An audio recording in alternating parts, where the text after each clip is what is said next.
Hello, this is Mr. Stansbury. I'm going to take you through the notes on number sequences.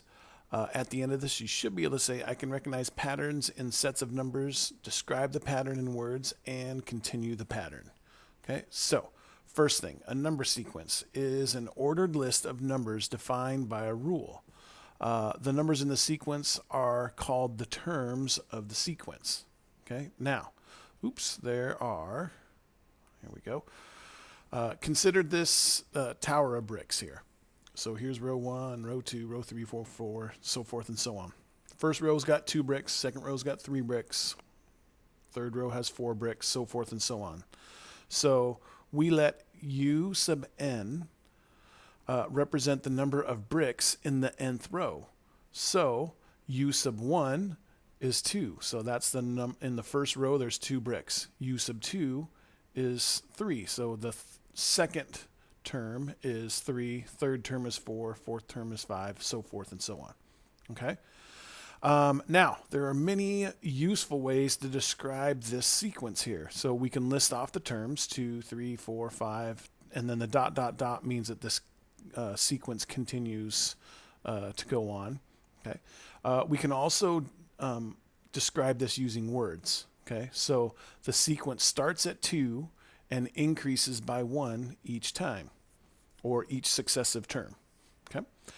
Explicit formula is U sub n equals n plus 1. This is also known as the nth term or the general term. So you can actually use this formula to find any term of the sequence. So if we wanted to know what, say, the 15th row looked like, we would simply plug in 15 in for our n, so 15 plus 1 would give us 16. So we know in the 15th row of bricks, there's going to be 16 total bricks in that row. Okay? We can also graph these here. So we've got, let's see, the first, so here's the n terms, and then here's this here would be the bricks. Okay? So that's the U sub n. So the first row has 2 bricks, the second row has 3 bricks, third row has 4 bricks, so forth and so on. And it's important that these here are just dots and you do not connect the dots, because the n, the number of bricks, has to be an integer. It's an actual whole number there. Okay? So with that, let's take a look at an example. We're going to describe this sequence and then write down the next 2 terms. Okay? So, probably the most efficient way, and the most clear and descriptive way, at least for what we're going to start with here, is we're going to write this using words. So the sequence starts at 4, right?